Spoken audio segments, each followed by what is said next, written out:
네, 우려한 대로 코로나19가 지난 2월부터 한국 실물 경제에 충격을 준 것으로 나타났습니다. 2월에 생산, 투자, 소비 등 3대 지표가 일제히 마이너스로 돌아서게 됐는데요. 오늘은 이제 코로나19가 불러온 수축 경제에 대해서 한번 진단을 해보겠습니다. 오늘 이 시간에는 인사이트K의 배종찬 연구소장 나와 계십니다. 소장님 안녕하세요. 안녕하십니까? 네.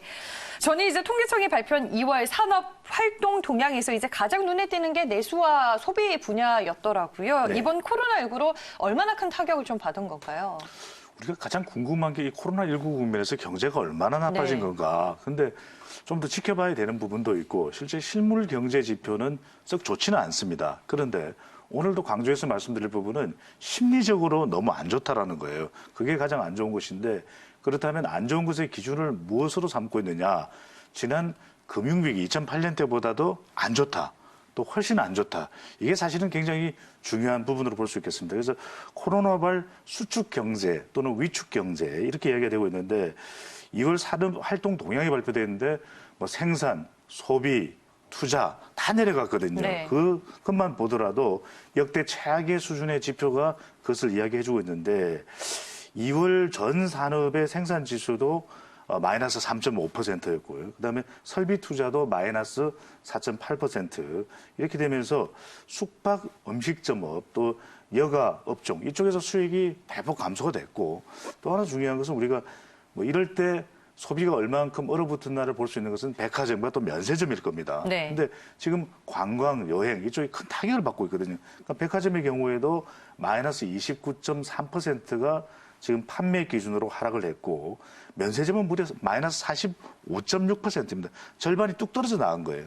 그러다 보니까 심각한 타격을 받고 있는데 이러다 보니까 문제는 뭐냐.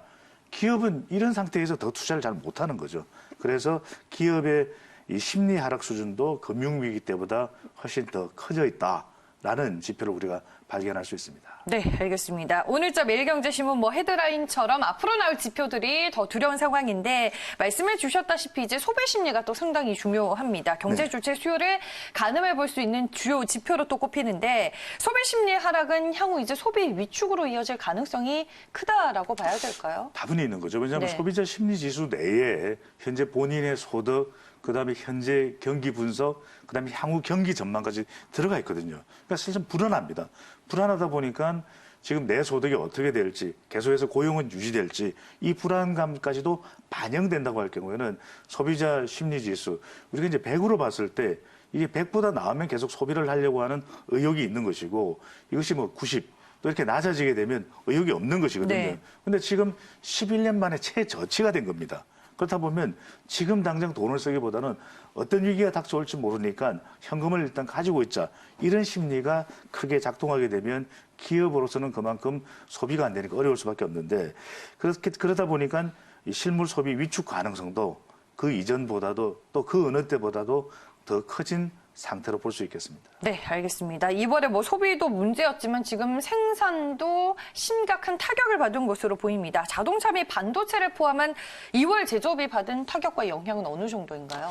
글쎄, 이게 어느 정도라고 이야기를 드려야 될지 이게 빨리 이제 일단락 되면 네. 코로나19가 극복이 되면은 우리가 이 위기로부터 헤어날 수 있겠지만 이게 장기간이 될 경우에는 상당한 타격, 그 수치를 가늠하기가 어렵다는 것 자체가 우리로서는 더 불안하게 만드는 부분인데 앞서도 이제 말씀드렸지만 2월 전체 산업 생산 이 전월 대비 3.5%가 하락을 했고요. 또 사회적 거리두기를 통해서 우리가 사실 방역에서는 상당히 성과를 거두고 있습니다. 그런데 문제는 뭐냐?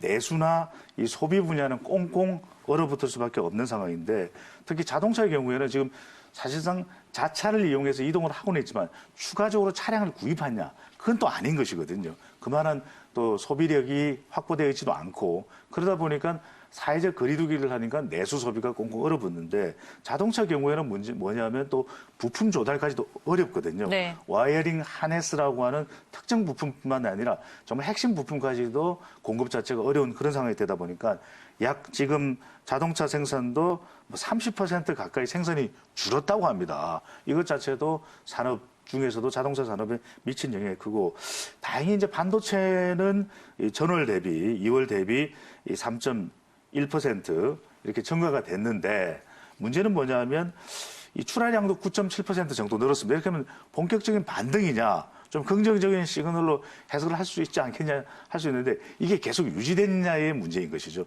단기적으로는 우리가 보통 연초에 컴퓨터 수요도 증가하고 또 반도체 부품이 들어갈 부분들이 많이 있습니다. 그런데 지금 올림픽도 일단 1년이 연기돼 버렸죠. 이러다 보면 이것을 과연 계속 살아날 수 있는 경기로 봐야 될지는 더 지켜봐야 된다. 오히려 부정적인 전망이 많다는 것도 함께 고려해둘 필요가 있겠습니다. 네, 알겠습니다.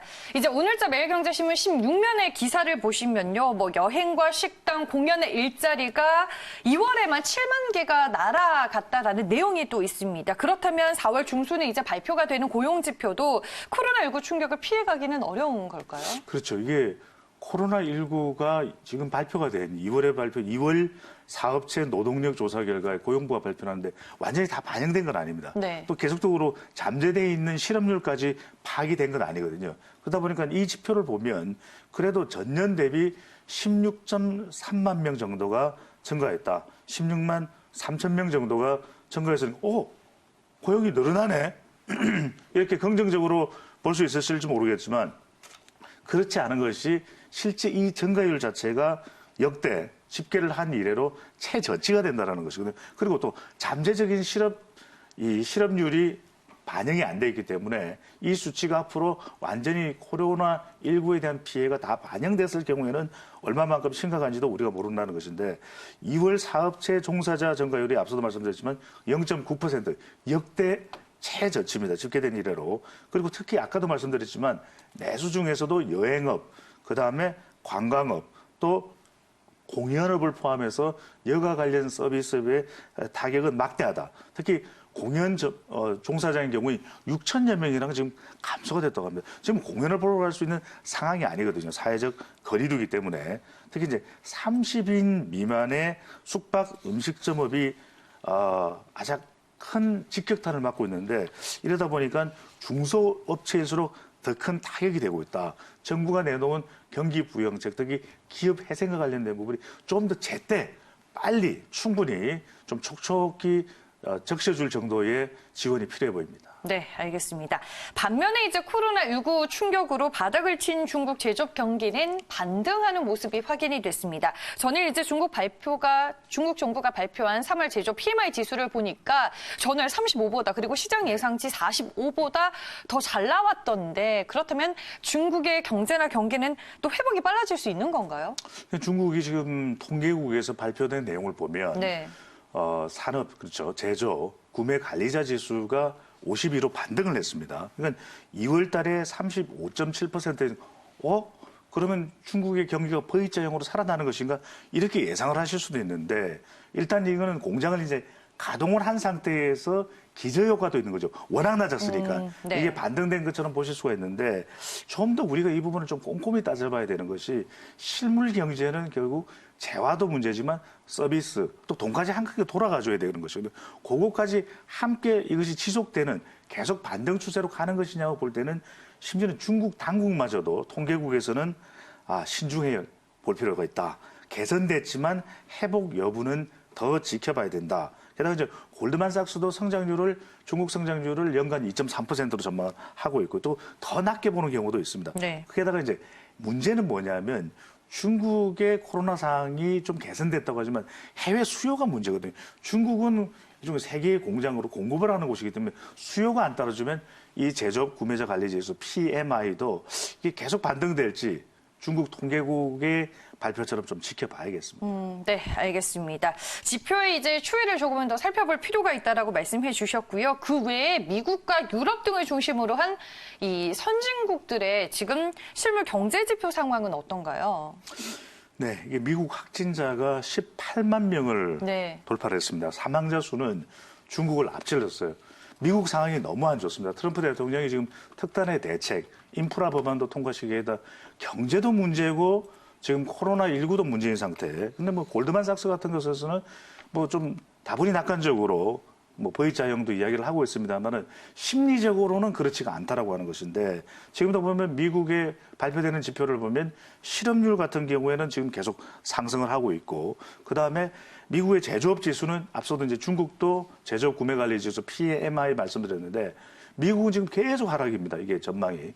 그러다 보니까 이것 자체가 낙관적으로 가져가기에는 지표도 지표지만 심리적으로 아주 어려운 상황이 되고 있다라고 하는 거. 심지어 IMF 같은 경우는 유럽 상황도 지금 더 안 좋거든요. 독일도 계속해서 확진자와 사망자 늘어갑니다. 지금 스페인은 손쓸 수 없을 정도로 지금 코로나19에 지금 당하고 있는 그런 상황이기 때문에 IMF 총재가 계속 기준으로 지금 비교가 되고 있는 것이 금융위기 때보다도 더 나쁘다.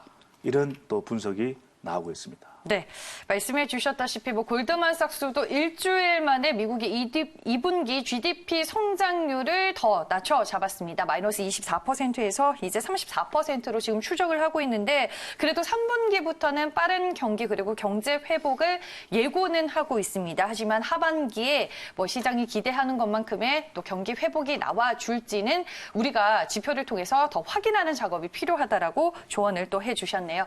오늘 말씀은 여기까지 듣겠습니다. 지금까지 인사이트 K의 배종찬 연구소장과 함께했습니다. 고맙습니다. 감사합니다.